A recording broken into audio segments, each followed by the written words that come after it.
is that from 1985 until today, the line is sort of at the average where it was hanging out at. Silver has a lot of opportunity.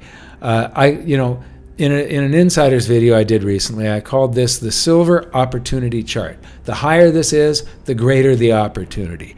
I was lucky enough to buy a good chunk in the pandemic plunge. When silver plunged, the opportunity went way up. So you have to go against your emotions. What actually matters to the normal person is the purchasing power of that currency. So the relative trade is, and it masked what was really happening for a very, very long time.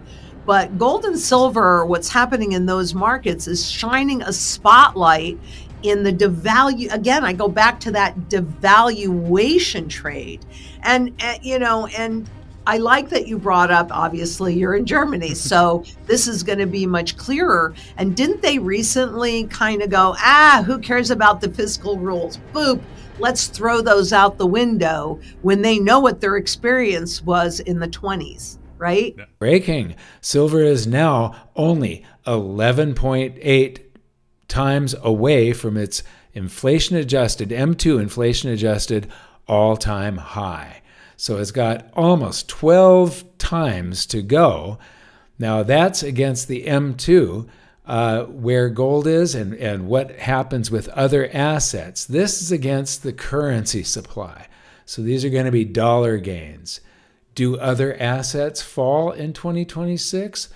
I think that by the end of 2026, we should have a pretty good market correction because things are in hyper bubbles once again. Julius says silver is going to triple digits by 2026. I've been saying triple digits for years. 2026 sounds like a really good year for it. Could be 2027 though. We don't know. But 2026, that really does sound like by the end of the year, we're going to be there.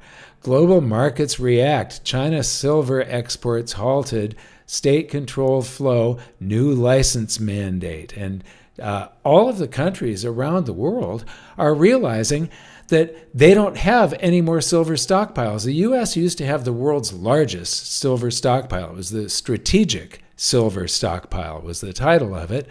It's all gone. We sold it all off, and now everybody's realizing, oh my God, you can't conduct a regular war without silver. Oh my gosh, you can't conduct a monetary war without silver. Silver's a monetary metal.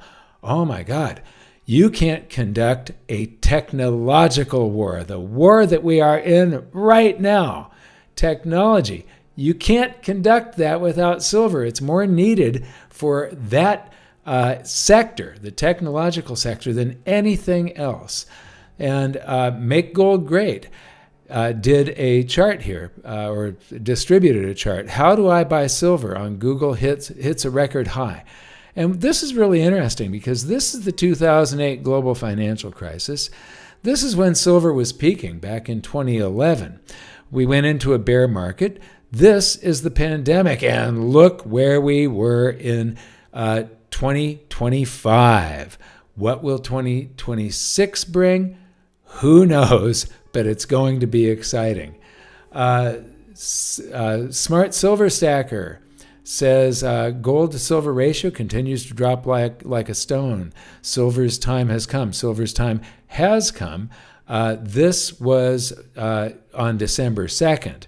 So it's pretty old, but silver started taking off like a rocket, and gold was still just sitting there.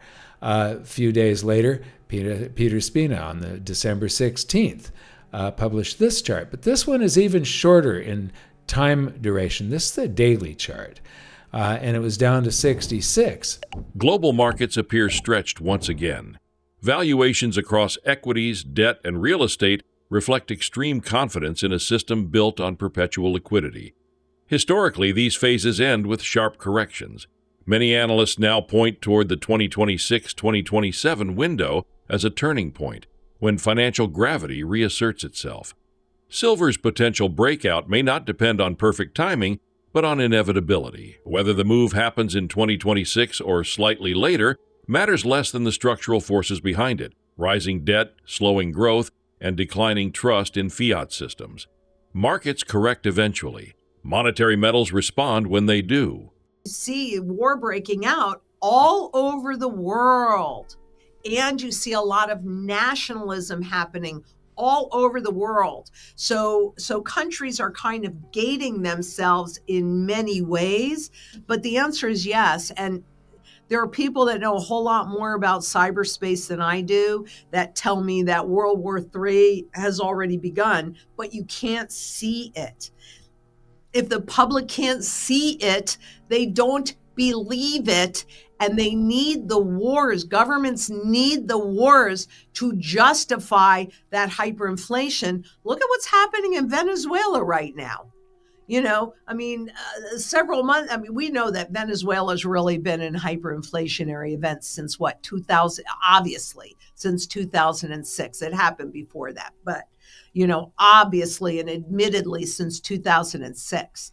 They appeared to finally, after 6 overnight revaluations against gold, by the way, they managed to get their official inflation down to, I think, 25 or 26%. But with what's happening out of the U.S. toward Venezuela and the oil, tankers, et cetera, we're seeing their hyperinflation back at like 500% or so. And that's official. Well, that's actually, they haven't admitted it. But that's what justifies it, is that boots on the ground, is that visibility.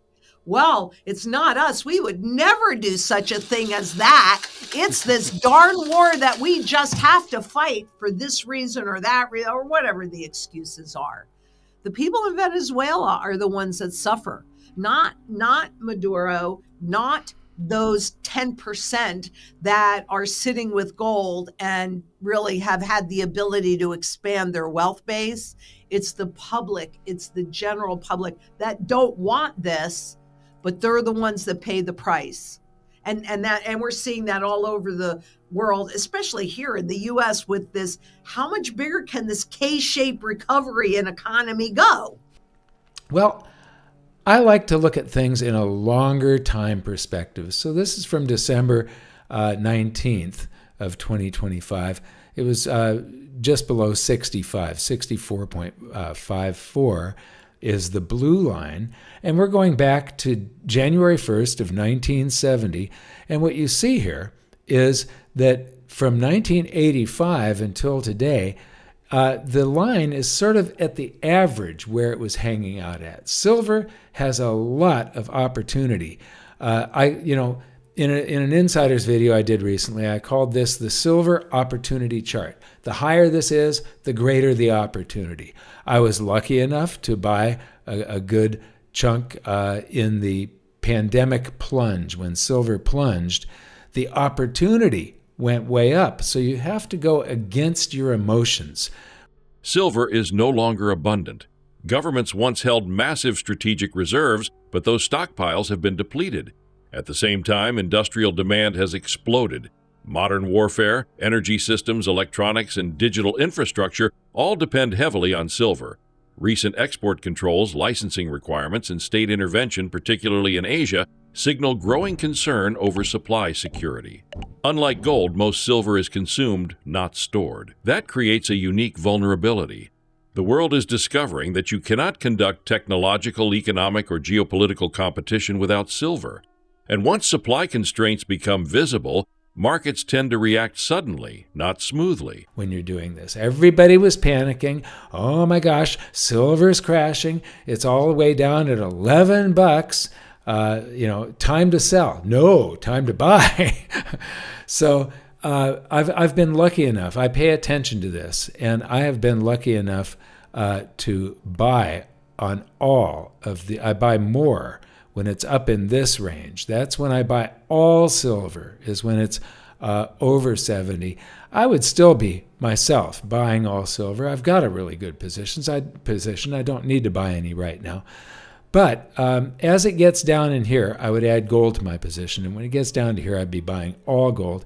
But the reason for this chart, the green line, I probably should have put this at 33 or 35. But I just wanted to show you what everybody considered normal and average throughout the 70s bull market is that silver was about 33 to 135, 133rd or 135th of gold's price. And that was normal with enormous silver stockpiles available all over the world. Now, all of the silver is gone and it's 1/64th of the price of gold. It makes no sense at all. In 1980, when they peaked, January of 1980, it dropped down to 14. And it is destined for this range again. It's going to go below 20. And there should be plenty of time. I believe it's going below 20. I believe silver is destined for triple digits. And the more that information that comes along, I'm starting to think maybe quadruple digits are possible. So this range, though, there should be plenty of time to catch that range. It isn't like you've only got one day where it hits the peak like it did back in 1980 when it hit 14 to 1. But I'm expecting it to actually blow past that. I think that you're going to see it down at 10 to 1 or something like that. That means that you can outperform gold by about 6.5 times right now. The gold to silver ratio has long served as a barometer of stress in the financial system. Historically, silver traded far closer to gold than it does today, often between 30 to 1 and 35 to 1. Today's much wider ratio reflects distortion, not equilibrium. In past crises, that ratio didn't just normalize, it overshot. During previous peaks, silver dramatically outperformed gold. With global inventories now depleted, the case for another extreme compression strengthens. A falling ratio doesn't require gold to fail, it only requires silver to be repriced. And history suggests that when it moves fast. But gold is probably going to double, triple, quadruple. I don't know, but $8,000 an ounce is starting to sound a little bit low for gold. So I do expect it up at least at that range. And so if this is compounding the price of gold, if you've got a factor of 4.5 roughly from here to here. So 4.5, and if gold doubles, you've got 9 times gains against the dollar. And if other assets go down at the same time, like in the 2008 global financial crisis, from 2007 to 2011, real estate fell by half. But during that period of time, gold went all the way, gold tripled. And so if you had sold a home back then and bought gold with the proceeds and then sold gold when real estate bottomed and bought real estate with it, you would have got, for every home that you sold, you would have been able to buy 6 other homes, 6 homes just like it.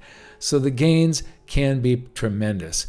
Part of what's coming is sort of wrapped up in some of these posts. This is David Bateman saying, a guy I know in Utah just reached out to ask me how he should go about a $100 million silver purchase.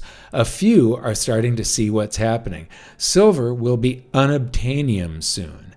Well, what comes after unobtainium, when nobody can get it, is unaffordium, because they keep on offering more. When it hits unaffordium, that's probably the time to sell. Make some available again. But it makes me sad to see so many people cashing in their silver right now that the refineries can't keep up. Yes, this is the reason that I went down the road that I went down with precious metals. I was an investor first, then I started educating people, then I became a precious metals dealer. I wrote the best-selling books on investing in precious metals, and I was doing this to save my mission, save the middle class one investor at a time, because during great currency crises, financial crises, That is when dictators and despots step forward, when everybody is scared because the middle class has become impoverished. And we have a currency crisis out there in the future in front of us. And if the middle class becomes impoverished, they become desperate and they'll follow anybody that promises them a way out. Any good speaker that's charismatic that promises them, follow me and I'll make your life better. Currency crises rarely appear without justification. Governments often rely on visible conflict or crisis to explain inflationary outcomes. Around the world, purchasing power erosion is becoming harder to disguise. Those closest to financial assets adapt. Those reliant on wages suffer. This pattern has repeated across history, from emerging markets to developed economies. Precious metals don't create instability, they reveal it. Gold and silver expose the hidden cost of monetary expansion. As trust weakens, individuals are forced to confront an uncomfortable reality. Most currencies are debt instruments, not stores of value. That realization often comes late, but it comes quickly. And that's where Hitler, Mao, Stalin, Lenin, these people all came from these type of crises. And so this makes me very sad as well. Then the same day, David Bateman bought 350,000 ounces of physical silver last week during the dip at 57, up 8.6% already. Can't stop, won't stop, buying more next week. Grateful for the slam today. That is the right attitude for everybody out there that goes into despair every time the price falls a buck or two. You know, when the price falls, hope that it falls 20%. And if it hits the 200-day moving average, you might consider becoming I don't give financial advice. I just tell people what I do. 200-day moving average, every once in a while, prices have to come back and hit the 50-day or the 200-day. 200-day is always, throughout, historically, it's a good opportunity. And so David did that. He's grateful for the slam, to which Eric Jung says, how are they going to stop 100 Hunt brothers in the U.S., 100 Hunt brothers in China, and another 100 Hunt brothers from the rest of the world? This time they are all going to take physical delivery. Well, guess what? They can't. There's not enough, at least not at these prices. Maybe at $200 or $500 an ounce. No, it would be more than that. 300 Hunt brothers? No, this is going to be quadruple digit silver. And then the Silver Crusader, most people don't know that their junk silver, what their junk silver is actually worth. Junk silver. This drives me crazy. So these are dimes, quarters, half dollars, and Morgan dollars and stuff. And this was back when silver was $57 an ounce. Now, back before that, back when it was in the 40s. It's the start of a big global war. And that's why I said gold and silver, what you're really referring to is relative, right? So the dollar relative to the yen or the dollar relative to the euro, etc. And that doesn't really matter to the normal person unless you're traveling. Then maybe it matters a little bit.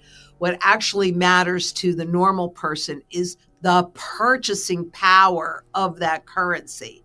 So the relative trade is, and it masked what was really happening for a very, very long time. But gold and silver, what's happening in those markets is shining a spotlight in the devalue. Again, I go back to that devaluation trade. And I like that you brought up, obviously, you're in Germany, so this is going to be much clearer. And didn't they recently kind of go, who cares about the fiscal rules? Boop, let's throw those out the window when they know what their experience was in the 20s, right? Yeah. The ultimate lesson of monetary history is simple. Control matters. Central banks hold gold purchased with public wealth, yet individuals are left holding depreciating currency.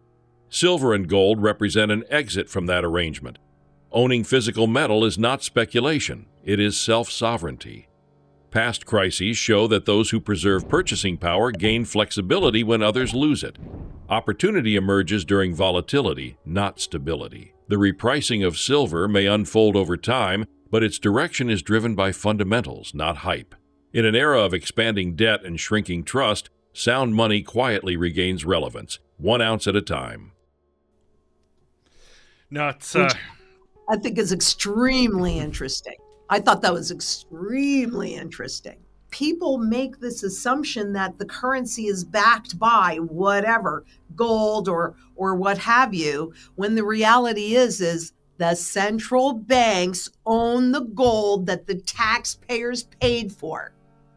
So this huge debate on who owns the gold, I find to be extraordinarily interesting, but it also brings up why you have to become your own central banker and hold your own gold and silver in your possession. So yes, Italy is trying to change the laws. But here's the other part about Italy, because when they became part of the euro, the Eurozone, then they had to basically give their gold that is supposed to be owned by the Italian central bank, but really it's always been pitched, all over the world. Isn't it pitched as the people own the gold because the government is supposed to represent the people? I find this extremely, extremely interesting to see how this all plays out. Because what I think we're really seeing and what the hyperinflation will do is it'll bring that curtain down. And people will start to realize that they own nothing. That, it's very obvious and I haven't looked at the euro, but I could because I have some here. But, if you ever bother to look at the bills, like on this bill, what does it say? Federal Reserve note. Well, a note is a debt instrument, and the Federal Reserve is a private corporation. So when you stop and think about it just for a second, what we're all really working for is private corporate debt. And we take what the individual, what the public works for, all those tax dollars that went into buying, and most of that gold was bought after World War II, but that those were still individual public tax dollars that bought that. Why is that okay with everybody? I don't want to work for corporate debt. I want to work for sound money. And if we were all working for sound money, then I'm telling you right now, the average wage would be a whole lot higher than it is. So I think that is a really important and very interesting point.